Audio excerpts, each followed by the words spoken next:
हमने वो वापसी का जो सफ़र शुरू किया हुआ है उसको कुछ देर के लिए रोकना पड़ेगा, क्योंकि बहुत सी दवाएं हैं जो रोज़मर्रा में मज़कूर नहीं हैं, बात चलती रही है उनकी, मगर वो पढ़ाई नहीं जा सकी थी।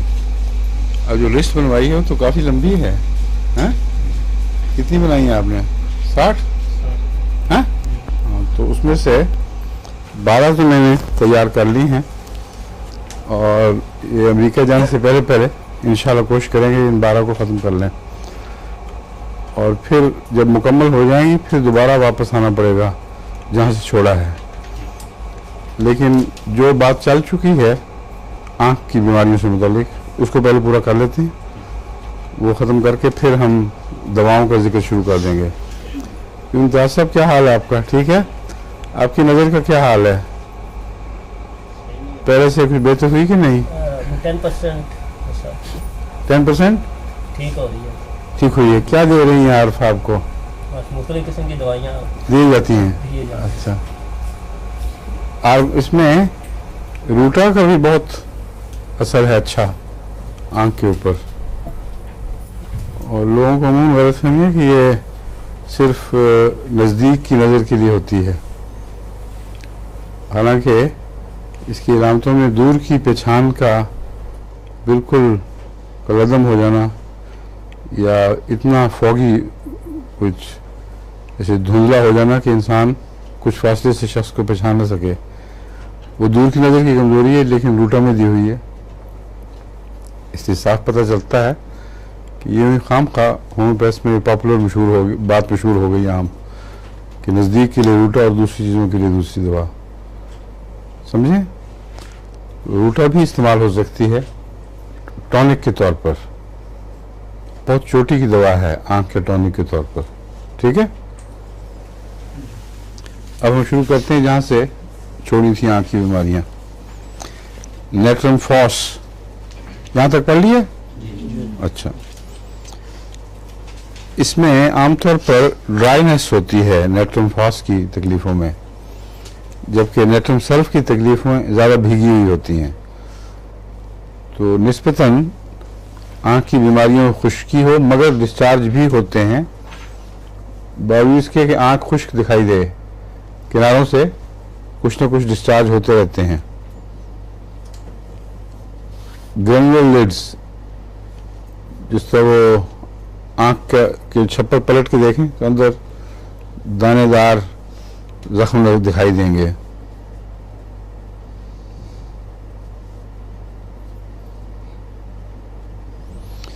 इसमें एक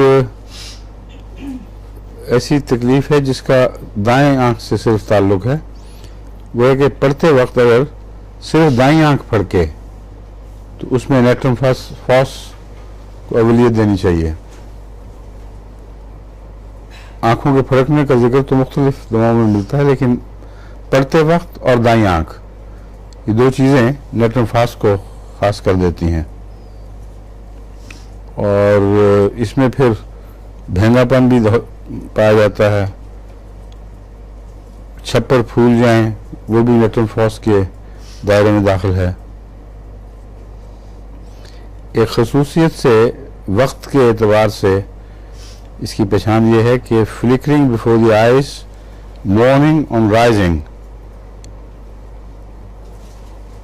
सुबह जब उठता है इंसान उस वक्त फ्लिकरिंग हो, या फिर एट 5 PM, ये दो अलग अलग चीज़ें हैं। शाम को 5 PM और दिन के वक्त सुबह उठने पर आंखों के सामने फ्लिकरिंग सी कुछ महसूस हो।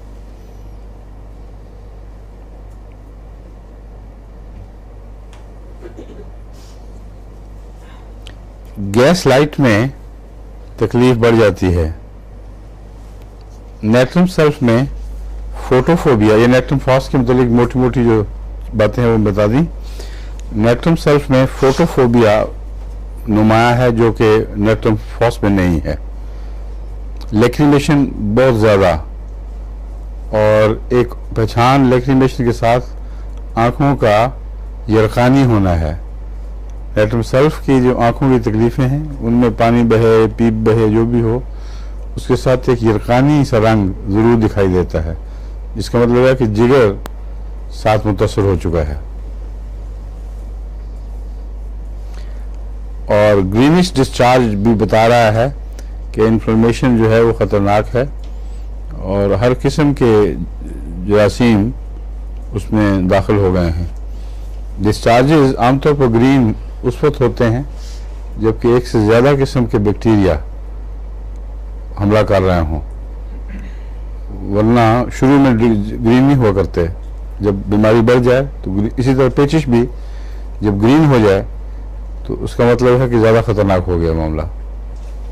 नेट्रम सल्फ में ये ग्रीन डिस्चार्जेस का जिक्र मिलता है और जाहिर बात है कि सुबह लिड्स जुड़े हुए होंगे, तो ऑफ्थेल्मिया की एक रोज़मर्रा की बड़ी हुई शक्ल में अगर वो कुछ जर्दी सी आंख में आए या देखने में यरखान का एहसास हो, फिर नेट्रम सल्फ ज़रूर शुरू कर देनी चाहिए। फास्फोरस आंख की बीमारियों में जिनका असाब से और नज़र वगैरह से ताल्लुक़ है, उनमें खुसूसियत से और ज़ाहरी जिस्मानी बीमारियों में भी बहुत अहम मकाम रखती है। और फास्फोरस के बगैर बाज़ तकलीफ़ों में बीमारियों पर काबू पाना मुश्किल है। इसकी जो नज़री खराबियां हैं उनमें स्पॉट्स ज़ाहिर होते हैं। सबसे पहले तो सुर्ख रंग के भी और सब्ज़ रंग के भी और स्याह भी और नीले का मुझे पता नहीं, देखता हूँ उसमें लिखा हुआ है कि नहीं, ग्रे और इंसिपिएंट कैटरेक्ट। इंसिपिएंट का क्या तर्जुमा करेंगे डॉक्टर साहब? ऐसा कैटरेक्ट जो आमतौर पर ज़ाहरी तौर पर छिलका धुंध के अंदर बन जाता है ना, धुंधला सा सॉलिडिफाई हो जाता है लेंस, वो उसमें अगर रुझान हो ख़तरनाक बीमारियों की तरफ, मसलन अगर उसका कैंसरस रुझान हो या और कोई गहरी तकलीफ़ें जो खून के साथ ताल्लुक़ रखती हों, तो ऐसा कैटरेक्ट जो है उसके साथ हमेशा आँख की सोजिश, सुर्खियाँ और कई चीज़ें शामिल हो जाया करती हैं। उसको कहते हैं इंसिपिएंट कैटरेक्ट। उसमें फास्फोरस बहुत अच्छी दवा है।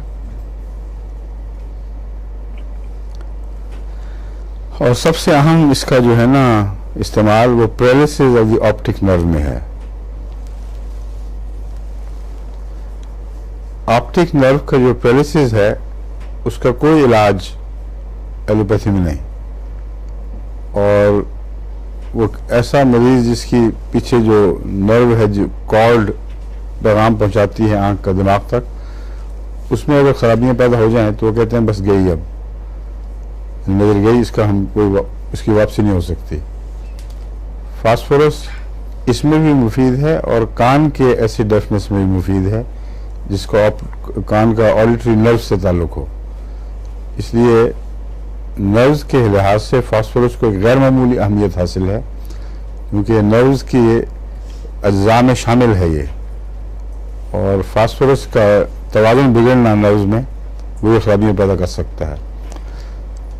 और स्पेसिफिक इलाज है, अगर बिजली चमके या बिजली से के झटका लगे और नज़र गायब हो जाए, बिजली का कड़का हो और उसके गैर मामूली चमक से या अमलन बिजली लग जाए, तो उसका फास्फोरस से इलाज है। फिर अगर फास्फोरस काम ना करे फिर दूसरी दवाएं देखें। पहला जहन दिमाग तो पहला दिमाग में ख्याल फास्फोरस की तरफ जाना चाहिए। और इसको मैंने तजुर्बे में देखा है, ऐसी जो असाबी कमजोरियों की बीमारियां हैं उनमें गैर मामूली अहमियत की दवा है फास्फोरस। और जब काम करता है तो हैरत होती है, जो डॉक्टर नामुमकिन कह चुके हों उसमें भी जब फास्फोरस काम शुरू कर दे तो देखते देखते मुमकिन बना देता है। यानी अल्लाह ताला ने सलाहियत ये बख्शी हुई है इसको। रेटिना की इंफॉर्मेशन पर भी इसका असर है और विट्रियस ह्यूमर की ओपेसिटी में मुफीद है। थर्ड नर्व गालबन ये बाईं तरफ की का जो पंजा है उसको कहते हैं, दोनों तरफ की थर्ड ही कराती है। मैं दाईं तरफ में कह रहा था। थर्ड नर्व में फास्फोरस बहुत मुफीद है, थर्ड नर्व के न्यूरोलजिया में। लेकिन मेरे तजुर्बे में दाईं तरफ का न्यूरोलजिया खास तौर पर है, जिसके मुतल्लिक तमाम कोशिशें एलोपैथी की नाकाम हो चुकी थी और शदीद तकलीफ थी। फास्फोरस 30 ने आधे घंटे के अंदर अंदर इफाका कर दिया। वो मरीज फिर बिल्कुल ठीक है। जब भी दोबारा औत कर आता है मर्ज तो वही 30 काम आ जाता है। अब कुछ अरसे से वैसा काम नहीं करता, इतना लंबे अरसे का फायदा नहीं देता, तो अब मैंने उसको 200 का कह दिया कि 200 शुरू कर दो। फास्फोरस में पोटेंसी के मतलब एहतियात करनी चाहिए। रोजमर्रा के आसाबी तकलीफों में तो फास्फोरस और मेदे वगैरह की तकलीफों में भी 30 में बेहतरीन रहती है। सिल के मादे में भी 30 में ठीक रहती है। तो अक्सर मैंने इससे छोटी ताकतों में ज़्यादा फ़ायदा उठाया, 30 से 200 तक बस। उससे ज़्यादा बाज़ दफ़ा ज़्यादा गहरा असर कर जाती है और फ़ायदे की बजाय नुकसान पहुँचा देती है। लेकिन जहाँ कैंसर इतना गहरा जा चुका हो कि उसको वो हमें इंतज़ार ही नहीं करवाएगा लंबा और बहुत गहरे असरात कर चुका हो, वहाँ 30 से शुरू करें। लेकिन अगर काम ना करे तो 200 दे के देखें, मगर अगर फिर भी ना करे तो ज़रूरी नहीं कि फास्फोरस नाकाम रहा हो, फिर ऊंची ताकत में इस्तेमाल किया जा सकता है। इसी तरह मसाने के कैंसर में ये चोटी की दवा है, इसे मैंने अक्सर 30 में इस्तेमाल किया और मुफीद देखा है। लेकिन सिलीशिया वहाँ 30 में काम नहीं करती, सिलीशिया CM में देनी पड़ती है। और प्रोस्टेट में भी फास्फोरस मुफीद है लेकिन 30 में, और सिलीशिया मुफीद है 1 लाख में। तो एक दफ़ा दे दें और फिर रिपीट ना करें, सिवाय इसके कि कुछ अर्से के बाद महसूस हो कि कमी फिर खराबी पैदा हो रही है। फिर अगर इंटरडोज करें सल्फर के साथ और वो भी फिर CM में देनी पड़ती है, तो फिर ये यानी सिलीशिया दोबारा फिर कुछ अर्से के बाद रिपीट की जा सकती है।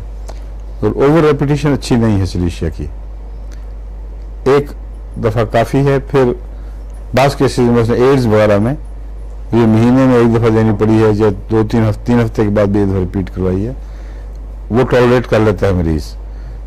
लेकिन आम दवाओं में अगर जल्दी देंगे तो नुकसान पहुँचाएगी। और ख़ास तौर पर सिल में फेफड़े की तकलीफ़ें हों, वो उसमें सिलीशिया को बहुत ऊंचा देना वैसे मुनासिब नहीं।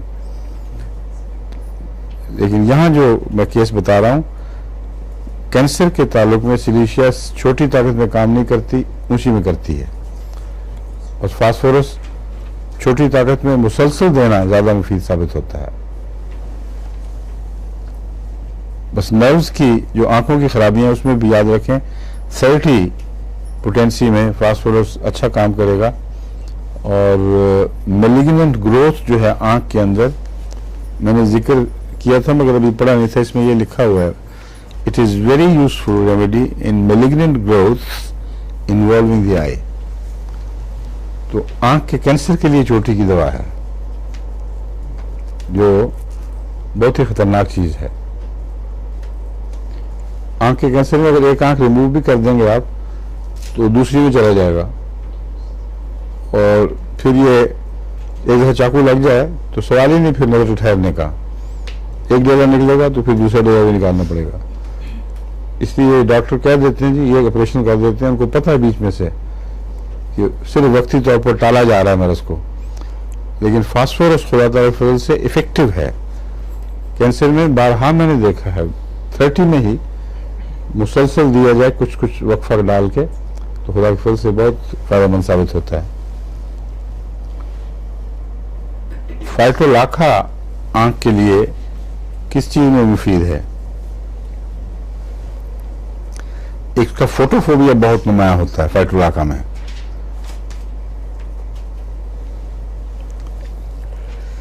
लेकिन सोरनेस और बर्निंग और ये एहसास की जैसे रेत पड़ी हुई है, ये इसकी खास पहचान है।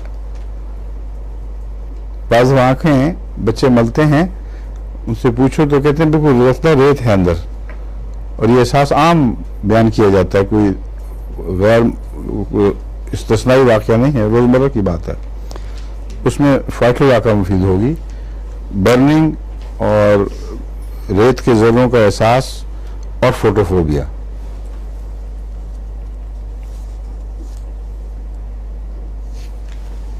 पिक्रिक एसिड किन बीमारियों में काम आएगी बताइए?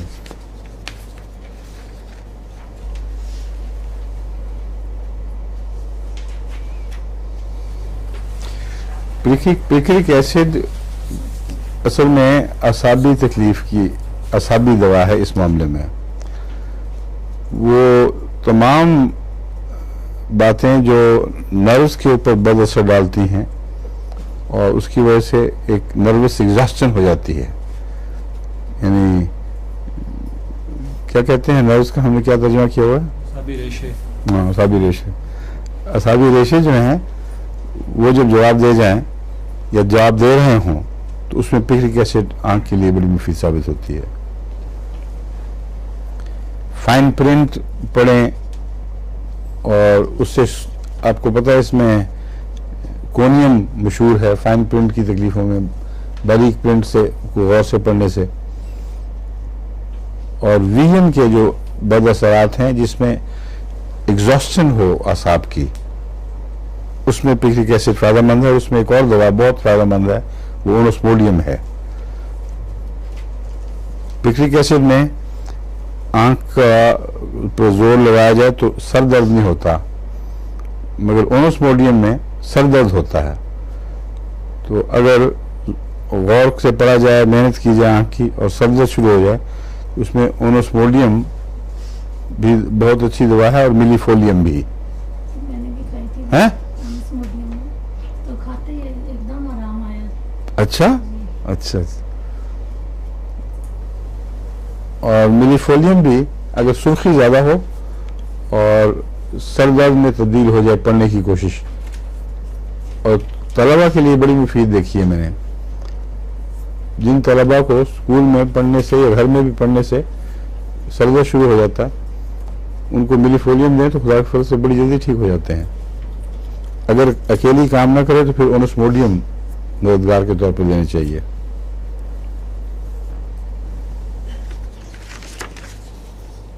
और क्या? पिक्रिक एसिड इसमें मैंने कभी इस्तेमाल नहीं की, इसलिए मैं उसका पढ़ा तो वही रहा हूँ, मगर जिक्र मैंने दोबारा नहीं किया।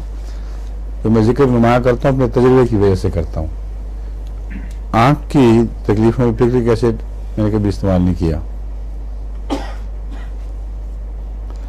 सोराइनम आंख की बड़ी बेहुदा सी तस्वीर बनाता है।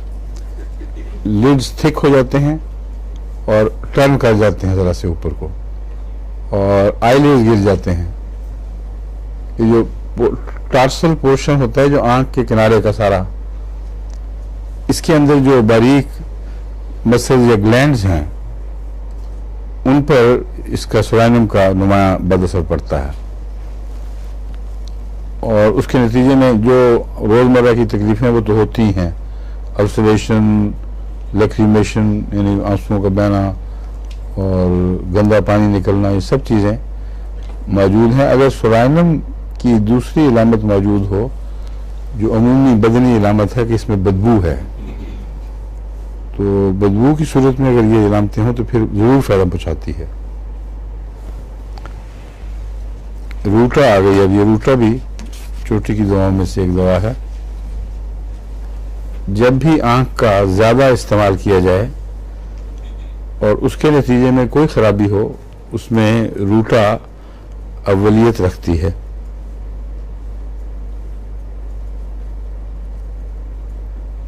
और अगर वो मरीज जिसको रूटा की ज़रूरत है कुछ अर्सा बेइलाज के इसी तरह बीमारी में बढ़ता रहे तो उसके विजन में मुस्तकिल खराबी होने लगती है और किसी एक जगह कंसंट्रेट नहीं कर सकता। फिर यानी जब भी पढ़ते पढ़ते वो प्रिंट नज़र से बाज़ दफ़ा गायब होता है तो जोर लगा के कंसंट्रेट करेगा तो उसके लिए मुश्किल पड़ेगी। तो आंख पढ़ते पढ़ते थक जाए, जो मेरे तजुर्बे में है वो ये है इसकी पहचान कि शुरू में फ्रेश आंख से पढ़े तो रूटा का मरीज पढ़ सकता है कुछ, फिर पढ़ते पढ़ते आंख थक जाए और फिर जवाब दे जाए, फिर मरीज को किताब या जो भी पढ़ रहा है उसको रख देना पड़े। ये रूटा की ख़ास पहचान है। और ऐसी सूरत में जो भी तकलीफ़ें नज़दीक की हों या दूर की, उन सब में रूटा मुफीद है। इसका जो इन्होंने किताबों में लिखा हुआ है, इस चीज़ को जो मैं बयान कर रहा हूँ वो इन अल्फाज में है, inability to concentrate vision on a point. तो ये तो मुश्किल से पता चलेगा उस तरह, मगर जो मैं बात बताऊँ मरीज अक्सर बता देते हैं। पढ़ते पढ़ते आँख बहुत जल्द थक जाती, जब थक जाए फिर गौर से देखना पड़ता और दिखता नहीं। तो ये उस आखिरी हिस्से का जो बयान है इनका वो मुबहम सा है, जिससे आमतौर पर लोगों को पता नहीं चलता। इसमें कौन कौन सी दवाएं हैं जो ये दरअसल ये असाबी कमजोरी है,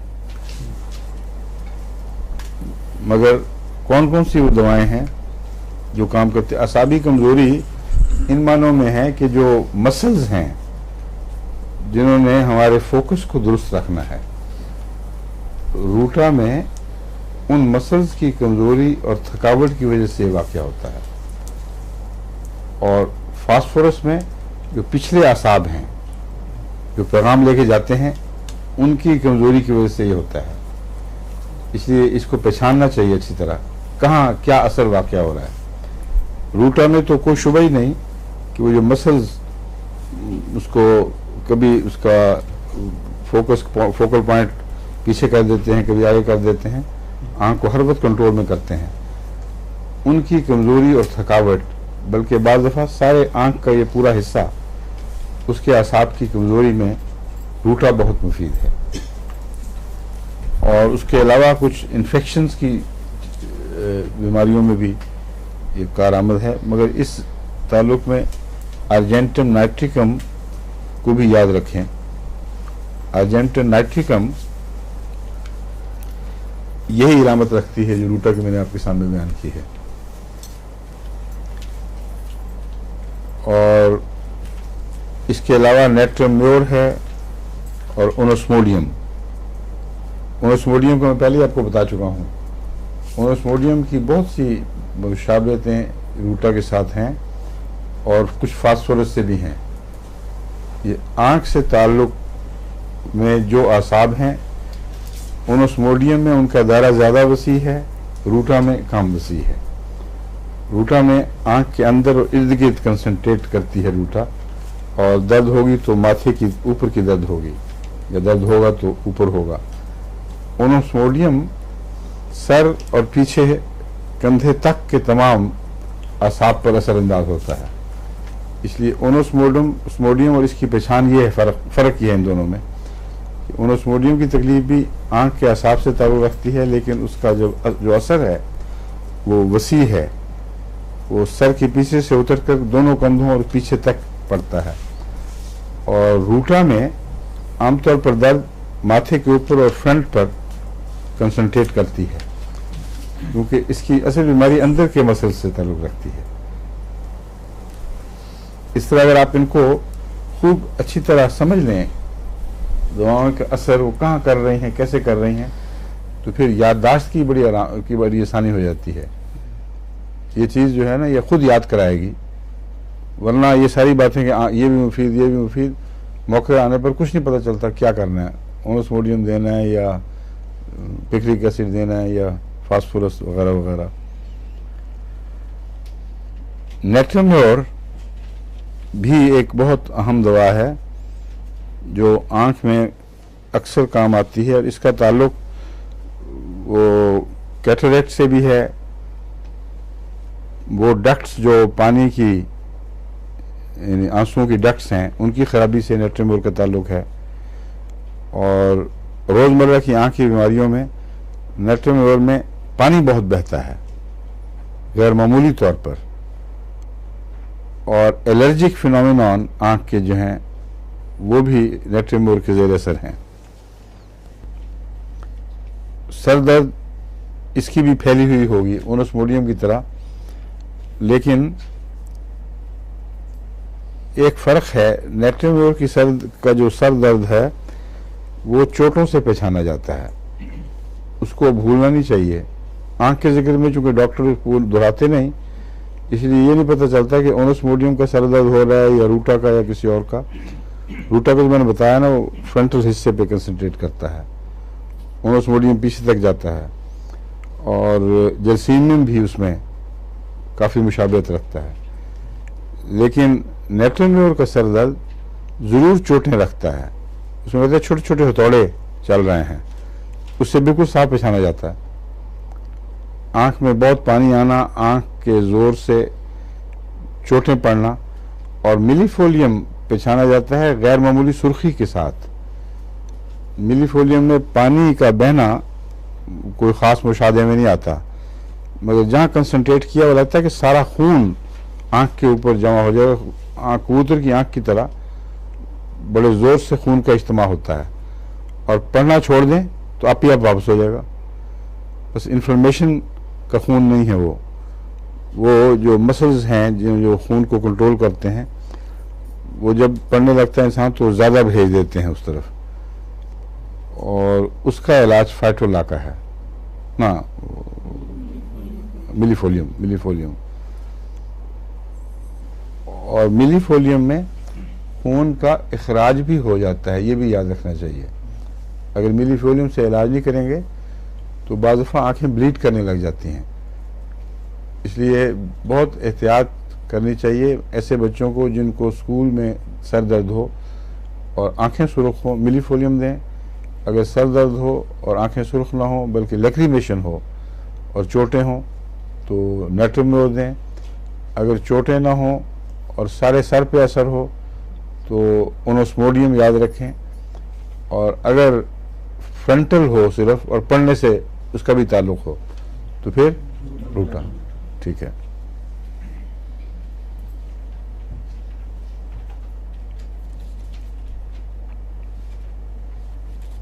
अर्जेंटम नाइट्रिकम भी काम आती है, मगर उसकी कोई इम्तियाजी इलामत मेरे जहन में नहीं है जो मैं आपको बता सकूं।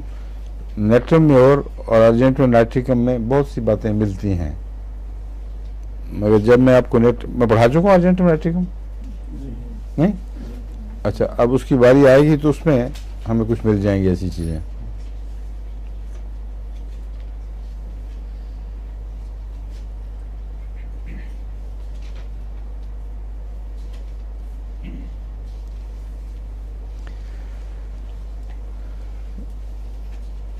रूटा के मतलब एक और बात केंट ने ये लिखी है, Ruta is aggravated from cold, wants everything warm. Ruta में आंख के ऊपर भी ठंडी टकोर का फायदा होता है, गर्म का नहीं।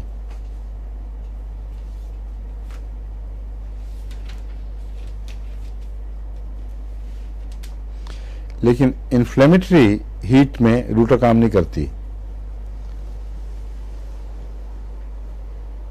रूटा के मतलब मैं बता चुका हूँ ना कि अंदर के मसल्स की कमजोरी की वजह से सब कुछ हो रहा है, लेकिन इन्फ्लेमेशन हो अगर तो फिर बेलाडोना रूटा की बजाय ज़्यादा मुफीद होगा और मुतल्लक दवा होगी। रूटा में इन्फ्लेमेटरी प्रोसेसेस नहीं मिलते।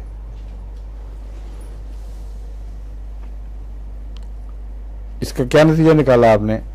असाब को ठंड असाब को तस्कीन दे रही है, खून के रश के साथ इसका कोई ताल्लुक नहीं। समझ गए?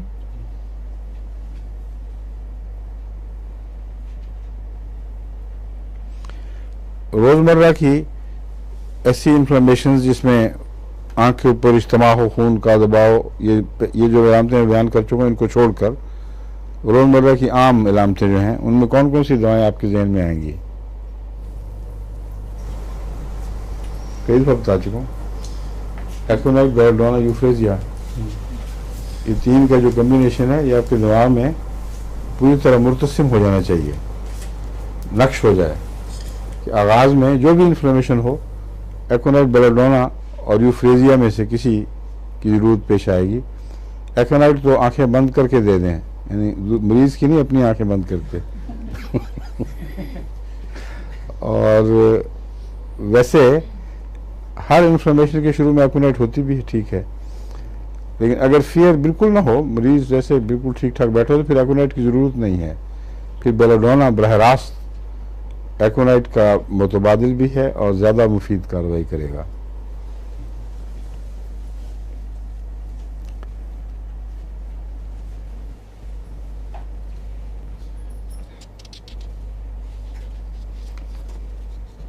अब ये जो एक औरतों का सिलाई करना और आँखों पर असर होना, यही वो चीज़ है जिसने अक्सर होम्योपैथ्स को रूटा के फ़वाइद से गाफिल रखा हुआ है और उसके आधे फ़वाइद तक नज़र है।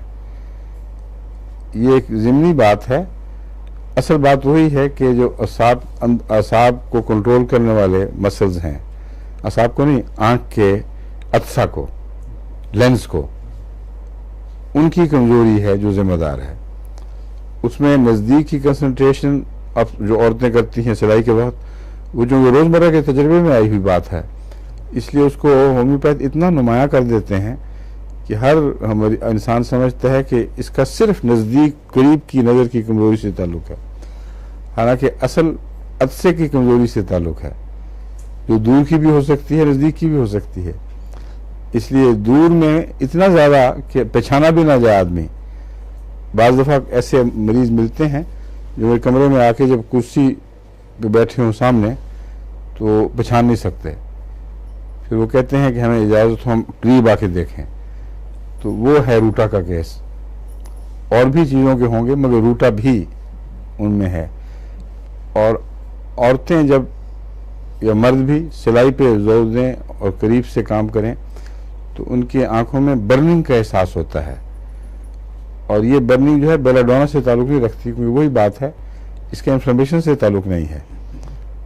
वो असाबी कोई बेचैनी है जो बर्निंग पैदा करती है, वो ठंडी टकोर से उसका फ़ायदा होगा, लेकिन फौरी तौर पर तो आराम करवाना चाहिए।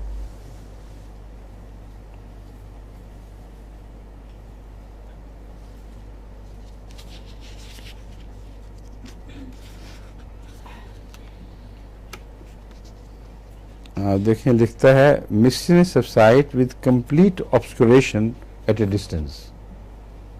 तो साफ पता चल रहा है कि अत्से की खराबी है, नज़दीक हो या दूर हो। रेस्टॉक्स की क्या अलामत है जी? उसकी तौर पे नजर गायब हो जाती वो है। अंदरूनी तक, हाँ, विजन के साथ आ सकती है। थकावट हो जाए, बहुत ज़्यादा प्रेशर पड़ जाए तो बस आधा विजन गायब हो जाता है, और फ्लिकरिंग बड़ी होती है रेस्टॉक्स में।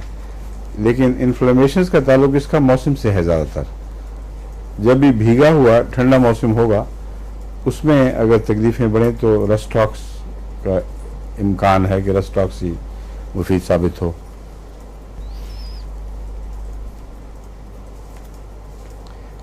और इसकी आँखें, जब आँखें ख़राब हों और रेस्टॉक्स का केस हो तो उनमें एक्जीमे की तरह गर्म पानी का निकलना और वायलेंस आँख के ऊपर और गहरी तकलीफ़, उसमें गर्मी भी और ख़ारिश भी, ये जब पाई जाएं तो बाज़ दफ़ा मैंने देखा है एक खुराक ही 200 में रेस्टॉक्स की फौरी रिलीफ देती है। रेस्टॉक्स में खूबी है कि बाज़ दफ़ा फौरी असर दिखाती है, मगर ख़राबी यह है कि बाज़ दफ़ा भड़का देती है। तो दोनों तरफ का किस्सा है, वो पता नहीं इधर जाएगी उधर जाएगी। वहाँ एक दफ़ा कादियान में और बचपन में एक बहुत चालाक शख्स था, उसकी एक शख्स दूसरे लड़के से, दो लड़के थे ना, लड़ाई हो रही थी, बातों की खूब जोर लड़ाई चल रही थी। तो एक ने अपने अब्बा को मतलब कहा कि मेरा अब्बा, वो तो तुम्हें ये थप्पड़ मारे तो ये तुम्हारा हो है? और दूसरे ने कहा कि मेरा अब्बा जो है वो थप्पड़ तुम्हें मारे यहाँ से तो वलायत जाके तुम्हें होश आए। तो उसने फौरन कहा कि मैं वलायत जाना जाए, उसके ऊपर भी थप्पड़ मार दे। कहता मेरे इतबार कोई नहीं, हो सकता उल्टा थप्पड़ मार दे। उसने चीन पहुंचा दे वलायत की वजह। तो बहुत दिलचस्प लड़ाई थी, इसलिए दिमाग में नक्श हो गई। ये जो केस है रेस्टॉक्स का, इसका यही हिसाब है। एकदम ठीक भी कर देगा और एकदम एग्रावेशन भी कर देगा। एग्रावेशन हो तो फिर सब्र से काम लेना पड़ेगा, खुद ब खुद ठीक हो जाती है। और फिर ठीक हो जाए तो फिर बिल्कुल ठीक हो जाता है सब कुछ, मगर कुछ सब्र बताना पड़ेगा और पानी ना लगे, ये याद रखें। रेस्टॉक्स की बीमारियों में अगर पानी लग जाए तो तकलीफ बहुत बढ़ जाती है। हैवी डैम्प मौसम की दवा और वाकई पानी से बड़ा सख्त रिएक्ट करती है। इसलिए एक्जिमे के केसेस में बाज़ दफ़ा मैं उनको कहता हूँ कपड़ा लपेट रखो, हफ्ता 10 दिन भी हाथ ना धोने पड़े तो मजबूरी है, मगर जब ठीक हो जाए फिर उसके बाद जितना मर्जी पानी लगाएं फिर कोई फर्क नहीं पड़ता।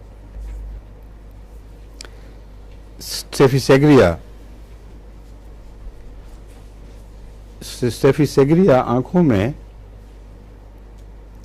मीबोमियम ट्यूमर्स के लिए खसूसी शोहरत रखती है और इस नाम के साथ आमतौर पर जो ट्यूमर्स का ख्याल है वो लोगों को आता नहीं कि क्या चीज़ है। दरअसल जितने भी वो ऐसे डॉक्टर जिन्होंने कोई बीमारी पहली दफ़ा या कोई जिस्म के अज़ा का कोई हिस्सा पहली दफ़ा दरियाफ्त किया है कि ये उज़व, ये मसलन ग्लैंड आँख के या किसी जगह फलां जगह पाया जाता है, उसी नाम के ऊपर ये फिर उन बीमारियों या हिस्सों का रख देते हैं। मीबोमियम जो फिनोमिनन है उसका पाँव से भी ताल्लुक़ है और आँख से भी। आँख में मीबोमियन प्रॉब्लम जो हैं वो टार्सल ग्लैंड से ताल्लुक़ रखती हैं जो आँख के किनारे किनारे वाक़ हैं। और पाँव में जो ऊपर का हिस्सा है छत पाँव की, उसकी बारीक हड्डियों का जो जाला है उसमें भी तकलीफ़ें हो तो इसको मीबोमियम कहेंगे। तो इसलिए ये अगर ये लफ्ज़ पढ़ाई में कहीं किताबों में आए तो याद रखना, ये मतलब है इसका। उसके ट्यूमर्स में ये मुफीद है स्टेफिसेग्रिया। आँख के किनारों के अंदर जो पीछे पीछे छोटे छोटे ग्लैंड्स हैं उनका कोई ट्यूमर हो जाए, और बाज़ दफ़ा होता है ट्यूमर, कई महीने एक बाज़ दफ़ा कई साल तक भी चलता है, ऑपरेशन करके निकलवाना पड़ता है। उसका इलाज स्टेफिसेग्रिया याद रखें अच्छी तरह, क्योंकि आमतौर पर उसका इलाज किताबों में नहीं मिलेगा। सीपिया की क्या इलामतें हैं, किसी को याद है?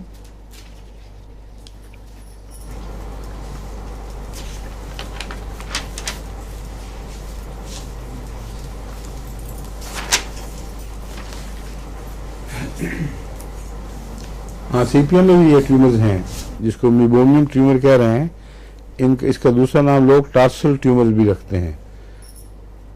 तो सीपिया में भी मिलते हैं, ये बाद और जगह भी हैं मैंने पढ़े हुए, गालबन फाइटुलाका में भी शायद हों, मगर इसमें तो नुमाया हैं स्टेफिसेग्रिया और सीपिया में भी। सीपिया की मैंने क्या आपको बताई हुई इलामत? मैंने कहा था इसमें हर जिक्र मिलेगा बीमारी का, इसलिए अपने दिमाग को परेशान न करें, सिर्फ ये याद रखें कि सीपिया का मिजाज है कि नहीं। कोई मरीज़, औरतें ज़्यादा मगर मर्द भी, जो कामों और बोझों और मुसलसल निगहदाश्तों के नतीजे में अचानक जवाब दे जाएं और थक के गिर जाएं, उसके बाद जो उनकी बीमारियां हैं वो जब तक सीपिया नहीं देंगे वो सही असर, उन पर कोई किसी दवा का असर नहीं होगा। और सीपिया का तकरीबन हर बीमारी में असर हो जाता है, इसलिए महज उसके असर को ज़िंदा करने के लिए नहीं, बराह रास्त ऐसे मरीज़ की बीमारियों के लिए सीपिया बज़ात खुद काफ़ी और शाफी दवा है खुदा के फजल के साथ। बस आँखों में भी हर चीज़ मिल जाएगी आपको, अब किस चीज़ को याद रखेंगे, और कोई भी तमीज़ और तफरीक करने वाली इलामत नहीं मिलेगी। सिवाय उस मिजाज के जो मैं आपको बता रहा हूँ। क्योंकि आपको कुछ मिली है, आपकी आंखों में आया है कुछ, बताएं क्या आया है? हाँ? फिर भी कुछ कहना चाहते हैं? नहीं खास। हुजूर ने बोला वो जो एक औरत थी उसके दिमाग में ट्यूमर था, तो उसके हालात कुछ इस तरह के हैं, तो हो सकता है। दे दो उसको, अच्छा सीपीए जरूर दो, उसकी दवाई नहीं बात बनेगी। और सीपीए ऐसी सूरत में हाई देनी चाहिए, 1 लाख में दे दो बेशक, ठीक है। ऐसे मामलों में स्टेफिसेग्रिया भी बहुत मुफीद होती है, लेकिन सीपीए बहुत गहरा असर करने वाली है स्टेफिसेग्रिया के मुकाबले पर। स्टेफिसेग्रिया में रोज़मर्रा की हर वक्त की जो छोटी छोटी बीमारियां मुसीबतें पैदा होती हैं, उससे बर्दाश्त कर करके, नापसंदीदा हरकत बर्दाश्त करके, उसके नतीजे में स्टेफिसेग्रिया हर किस्म की बीमारियों में जो इस मिजाज के मरीज़ की हों उनमें मुफीद होता है। ख़ासतौर पर असाब और आँखों वगैरह की तकलीफ़ों में, लेकिन और असाब की तकलीफ़ों में, उज़लात की, मस्कुलर तकलीफ़ों में स्टेफिसेग्रिया बहुत मुफीद है। लेकिन सीपिया के मैं बयान कर चुका हूँ। सेनेगा भी अब एक दवा है जो खुसूसियत से आँख के मसल्स के पैरालिसिस में काम आती है।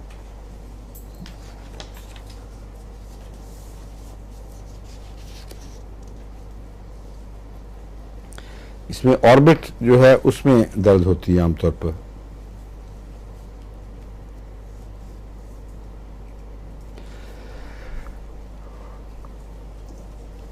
विट्रियस ह्यूमर की ओपेसिटी को ये ठीक कर सकता है अल्लाह के फजल से। ओपेसिटी, विट्रियस ह्यूमर, डॉक्टर साहब तशरीह करें इसकी सबके सामने।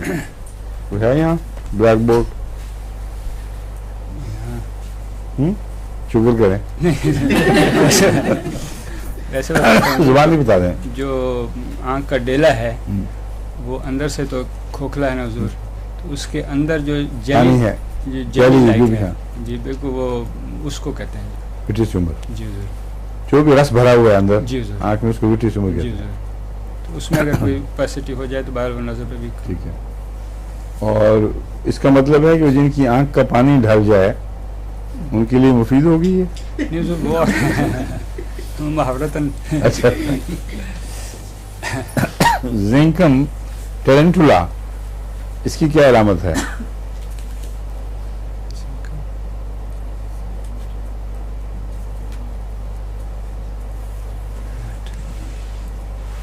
याद है किसी को?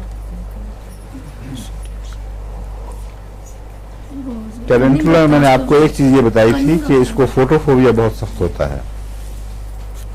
टेरेंटुला में आंख की तकलीफों में रोशनी तो बिल्कुल बर्दाश्त नहीं, और मकड़े अक्सर चूंकि अंधेरों में रहते हैं, इसलिए ख़ास तौर पर उनके लिए रोशनी के ख़िलाफ़ एक मुनाफरत पाई जाती है।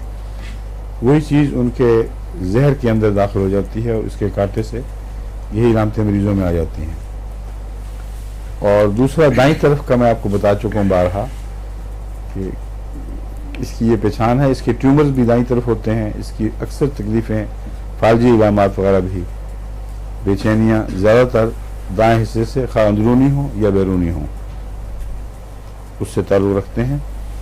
और मगर साहब आपको मैंने यही बताया था कि ज़रूरी नहीं कि दाईं तरफ ही हों, बाईं तरफ भी हो जाते हैं, मगर अक्सर दाईं तरफ को ये प्रेफर करती है।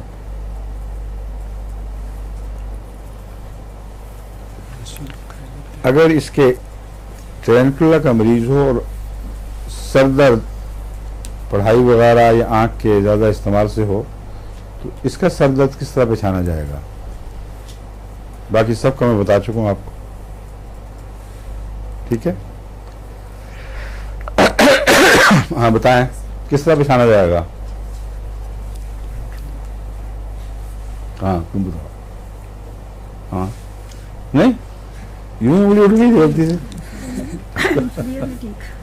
अच्छा, फोटोफोबिया ज्यादा होगा। वो तो मैंने बता भी दिया पहले ही, वो दोबारा मुझे बताइए। है जकड़न का क्या? सर पे पट्टी का एहसास करना। इसकी अलामत ये है कि गुद्दी और कनपटियां, ये 3 स्पॉट्स हैं जिनमें दर्द बहुत भड़क उठता है। एक तो है ना सारा सर जकड़ा जाए और पीछे तक आ जाए, उसमें गुद्दियां भी शामिल हैं, गुद्दी भी और कनपटियां भी। ट्रेंचुला के सर दर्द की ये खास अलामत है कि 3 स्पॉट्स नुमाया होकर उभरते हैं इंसान के दिमाग अंदर।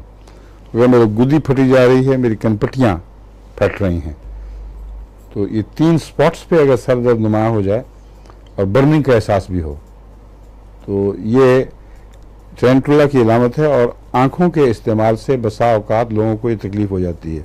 बसा औकात नहीं, यानी जिन लोगों को ये तकलीफ होती है उनके लिए ट्रेंचुला मुफीद है। तबीयत ठीक नहीं, क्या? बाहर जाना चाहती हैं शायद। अच्छा, तबीयत ठीक नहीं। आपको पहले से मैसेज का निजाम बिल्कुल गलत है। नहीं जाना चाहती, सवाल ही नहीं है। कहा उन्होंने तबीयत ठीक नहीं है, इसलिए गालबन मैंने इससे अंदाजा लगाया शायद। कहने लगी ना उंगली आपने कहा उठाई, वैसे उठाई तो कहने लगी तबीयत ठीक नहीं। क्यों? मैं कहा शायद कहा इजाजत था? चाहती हैं। कोई नहीं कहा करने की तो जरूरत ही नहीं, बात करने है, बात ही नहीं हुई। बात ही नहीं हुई और करने की जरूरत भी नहीं। हाँ, बिल्कुल बात ठीक खत्म है। हो गई। हाँ, ये तो कहा था कि तबीयत ठीक नहीं। मैंने तो मुझे कहा था कि खांसी हो रही है। बात उनसे की कर रही थी। हाँ, मुझे कह रही थी इशारा करके। मतलब आपको मेरी थोड़ी तबीयत सी- नहीं ठीक, नाक ना शूशा हो रहा है इसका। अच्छा, तो मैंने उससे अंदाजा लगाया शायद इजाजत चाहती हैं। माशाल्लाह। हुजूर जी 3 लामतें नहीं पता चली। क्या? दोनों ये दो सर दर्द कनपटियां की जो 3 लामतें कौन, एक 3 गुद्दी, स्पॉट्स हैं, इलामतें नहीं, इलामत एक है। दो ये 2 कनपटियां और एक गुद्दी हैं।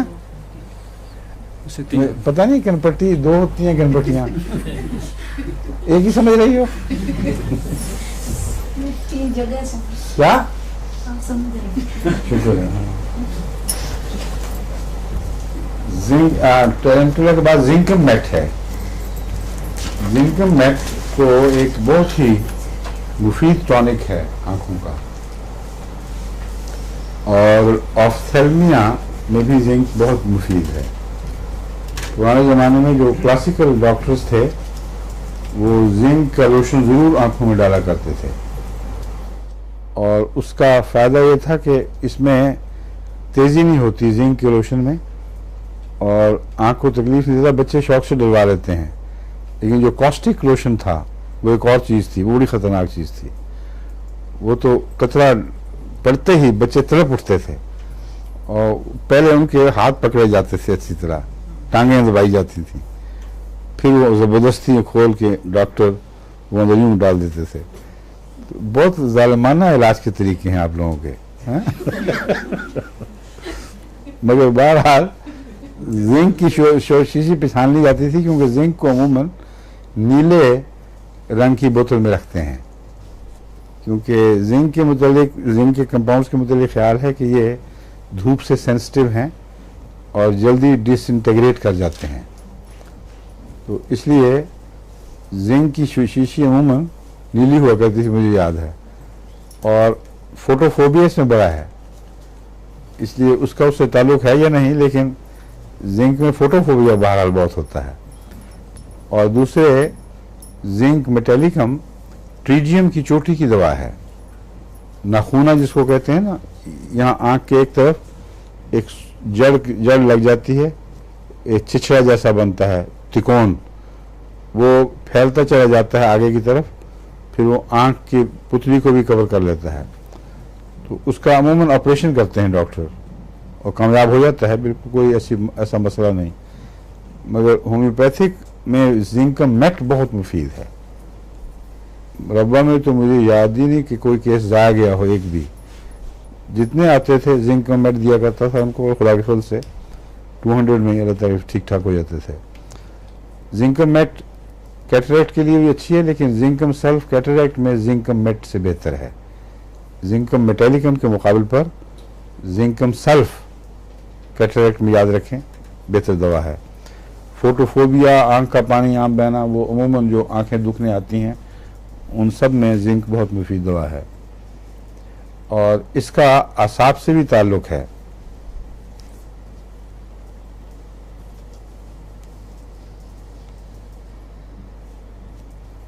और मगर असाब के तो मैं बता चुका हूँ ना आपको, जिंक में ये नहीं बताया पहले।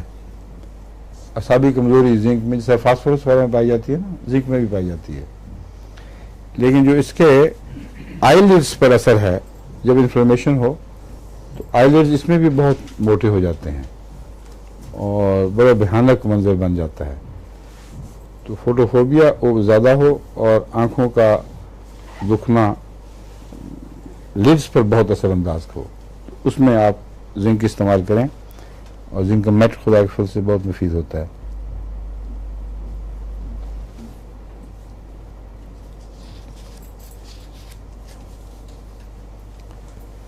और जो आईलिड्स हैं वो ऊपर से भी सूजते हैं और अंदर से भी। बाज़ दफ़ा आईलिड्स हैं वो अंदर की तरफ से सूजे हुए होते हैं, जब आप देखें तो उनमें इन्फॉर्मेशन दिखाई देगी। बाज़ दफ़ा ऊपर की तरफ एक्जिमा की किस्म की चीज़ ज़ाहिर होती है। जिंक में दोनों तरफ असरअंदाज होता है। ये मरज़ ऊपर से भी सुझा देता है, अंदर से भी।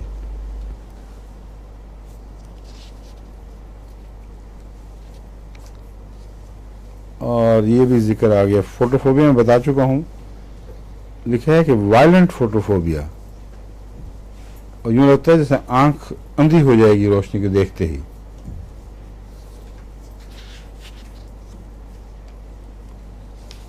और जिंक मेट में भेंगापन भी पाया जाता है,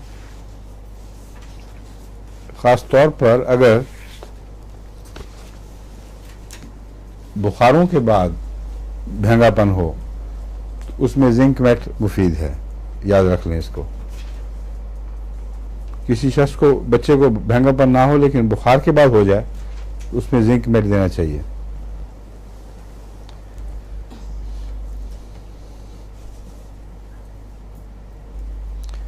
यूफ्रीजिया, इसकी अलामतें आपको याद है सारी? आंखों से नज़ला हो नाक का और आंखों से पानी बहुत बहे और सुर्खी पैदा करे, ये इसकी रोज़मर्रा की मारूफ इलामत है जो हर होम्योपैथ को याद होनी चाहिए, होती भी है। लेकिन मज़ीद इसको देखते हैं पढ़ के, इसमें और क्या क्या चीज़ें हैं।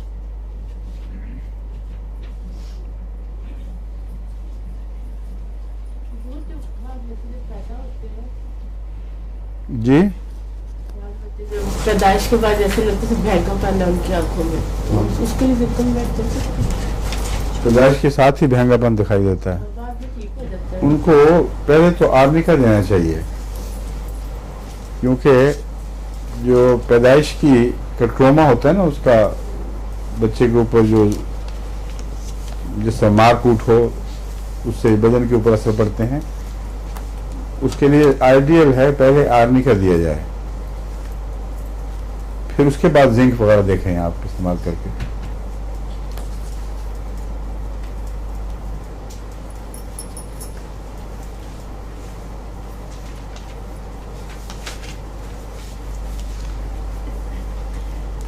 कटार हो जाती है आंख की और डिस्चार्ज बहुत वाटरी है और वो जलाता है, जहां से भी गुजरता है आंसू उस हिस्से में भी खराश पैदा कर देता है।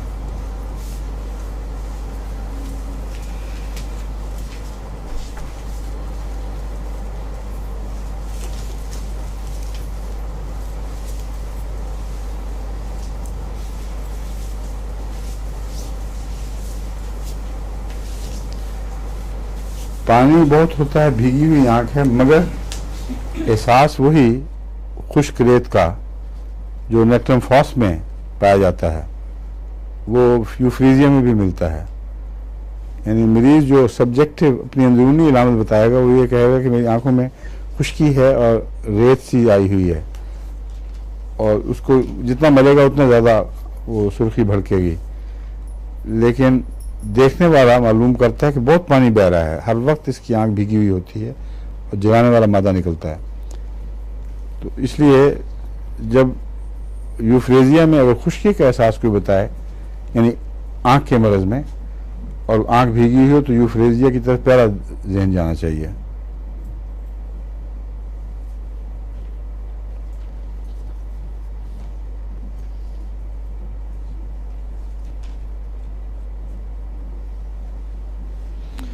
आयराइटिस क्या होता है डॉक्टर साहब?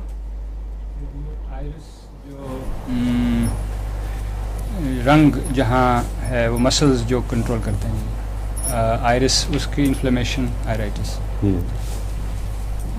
पता लग गया आपको? तो पता लग गया और सबको पता चल गया क्या होता है आयरिस?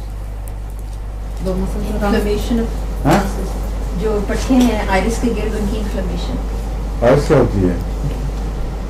आँख के अंदर जो रंगों को कंट्रोल करते वो हिस्सा आंख का जो हमें रंगदार दिखाई देता है, उसको अगर आप गौर से देखें तो जो पुतली है उसके इर्द गिर्द एक जाला सा होता है। वो जाला है मस्कुलर, छोटे छोटे फाइबर्स के ऊपर बना हुआ। उसमें अगर इन्फ्लेमेशन हो जाए तो उसको आयराइटिस कहते हैं। क्यों डॉक्टर, ठीक है ना यही बात? हाँ।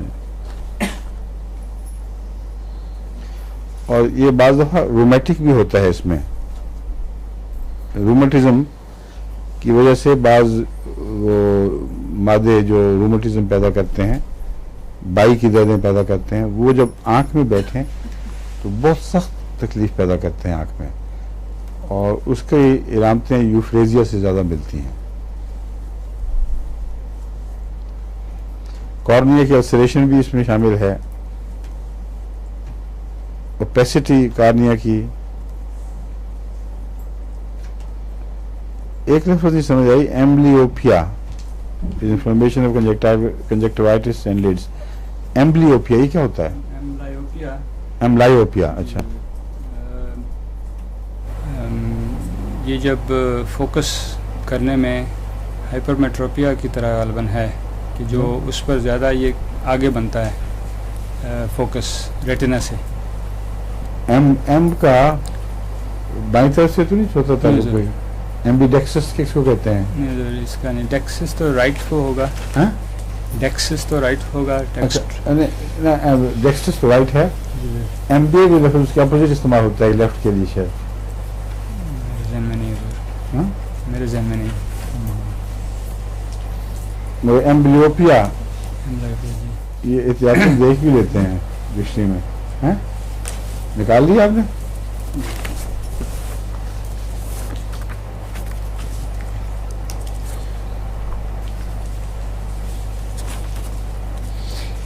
धुंध, डिमनेस ऑफ विजन, एम्ब्लायोपिया, वो वजह ये फोकस ना होने की वजह से ना।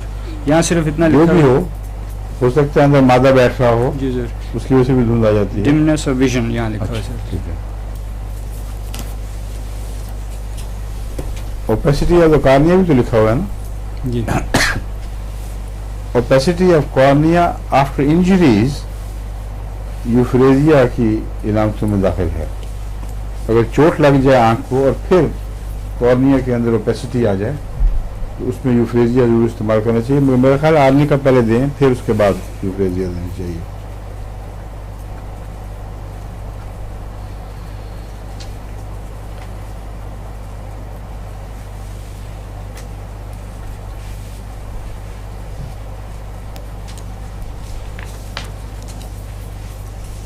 अच्छा जी, जर्सीमियम की मैं आपको अक्सर बताता रहता हूँ।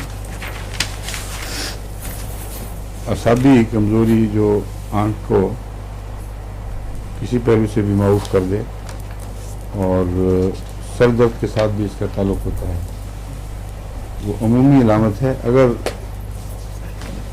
प्यास कम हो निस्बतन, और मुँह खुश्क हो, और जिस्म ठंडा होने का मैलान हो, तो फिर आँखों की तकलीफ़ों में जर्सीमियम को सोचना चाहिए, वरना तो कन्फ्यूजन ही है, कोई वजह इम्तियाज़ और मिलनी मुश्किल है। और इसमें क्योंकि फार्जी इलामतें भी होती हैं, इसलिए ऐसे मरीज़ की जब आँख डूब कर जाए, ढलक जाए जो आईलिड है आँख के छप्पर, तो उसमें भी ये मुफीद है। आरएममेट वो फोटोफोबिया के लिहाज से मशहूर है, लेकिन मेरे ख्याल में आरएमएफ पढ़ानी है ना आपको? मैंने अभी पढ़ानी है ना? वो पढ़ाएंगे तो फिर ज़्यादा बता देंगे। बोरेक्स में क्या अलामत है?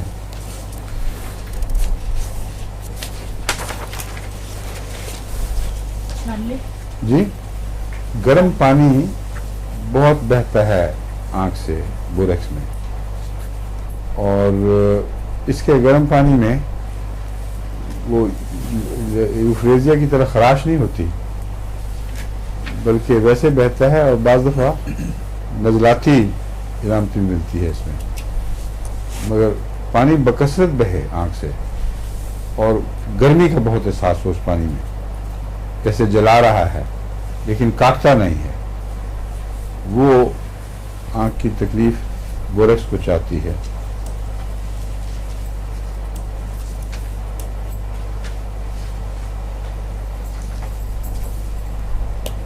बाकी आँख के छप्पर की तकलीफ में इसकी वैसी है जो पहले मैं बयान कर चुका हूँ। दूसरी दवा में मोटा हो जाना और बाद उलट भी जाता है। आरामदेव कोई खास ऐसी चीज़ नहीं। आराममेट और आरामदेव इसमें तो मुझे कोई खास इलामत नज़र नहीं आई, लेकिन जब मैं आपको पढ़ाऊँगा इंशाल्लाह, कल से वो शुरू करेंगे ना अपनी दोबारा, उस वक्त मैं आपको बता दूँगा बाकी बातें।